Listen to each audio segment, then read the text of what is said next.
On peut être breton pure souche et ne pas forcément être expert en crêpes. Premier test pour Serge Le Disait.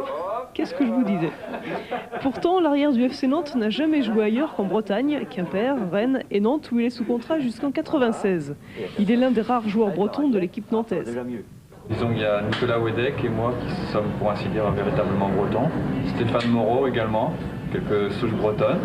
Et également l'entraîneur adjoint Georges Géo qui est également de Lorient.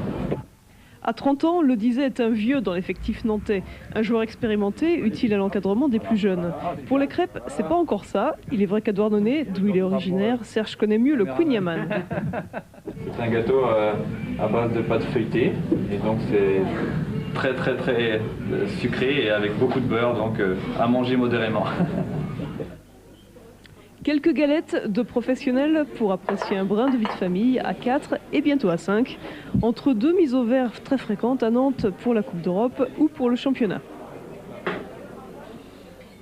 Hier soir, Serge Le Disait, d'ordinaire titulaire, se retrouve remplaçant. Coco Suedo fait tourner son effectif, Endoram blessé est aussi épargné et les Nantais partent en trombe. Wedek cherche Loco. Tir repoussé par Kokinis, reprise de Wedek, Nantes mène 1-0, il n'y a que 6 minutes de jeu. Nicolas Wedek ouvre le score et marque son 10e but de la saison, le même total que Loco. Coup franc nantais 3 minutes plus tard. Koué balance vers la triplette d'attaque sans succès. Metz récupère quelques ballons en effectuant un pressing très haut sur les Nantais. Pires lance vers Cruis et Marot se distingue. Loco emballe la machine verte et jaune, il lance Reynald Pedros en pleine course, celui-ci cherche le 1-2. Contre de Kasten Dutch, Loco se jette pour mettre sa tête, il marque mais l'arbitre refuse le but. Patrice Loco a poussé la balle de la main et cela ne lui a pas échappé, Le Disait non plus. Nantes toujours, Wedek pour Carambeu, ricochet final pour Wedek, amorti et tir superbe, ça méritait mieux. Même genre de situation peu après pour Reynald Pedros. Il tente sa chance en mettant toutes ses forces dans sa frappe, au-dessus. Puis Nantes pêche quelquefois par confiance. Des mauvaises passes profitent aux Messins. Pires glisse à Masson dont la balle atterrit sur le filet du but. En général, les Nantais réagissent immédiatement après une bévue. La preuve, des 20 mètres, Pedros encore tente de battre Kokinis. Un dernier effort avant la mi-temps. Deuxième période sur le même rythme que la première. Un coup franc laissé à Pignol pour les Bretons, belle prise de balle de Kokinis. Metz regagne du terrain, on a tort de laisser de l'espace devant Zitelli, ça lui permet d'armer son tir, tous les remplacés nantais s'échauffent pendant ce temps-là, et oui, Zitelli égalise grâce au dos de Philippe Vercruis. En 5 ans, jamais Metz ne l'avait emporté à Nantes, mais avait déjà réalisé 3 matchs nuls. Le bonheur messin ne dure que 3 minutes, Makelele donne à Wedek.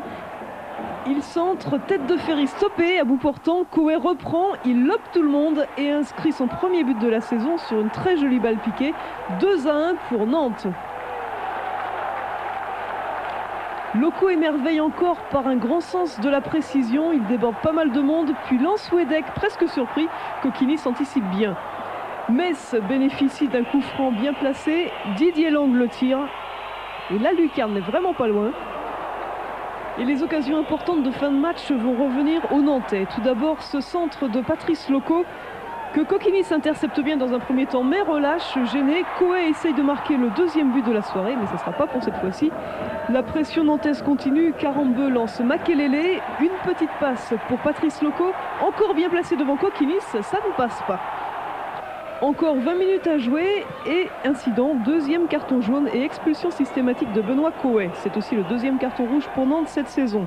Suodo décide de remplacer Wedek par Le Disait et curieusement, malgré le sous-nombre, Nantes remarque presque aussitôt Makelele sert Pedros qui laisse pour Carambeu, un tir dévié par Seredzin qui permet à Carambeu d'inscrire son premier but de la saison, comme Koué, et Nantes l'emporte par 3-1.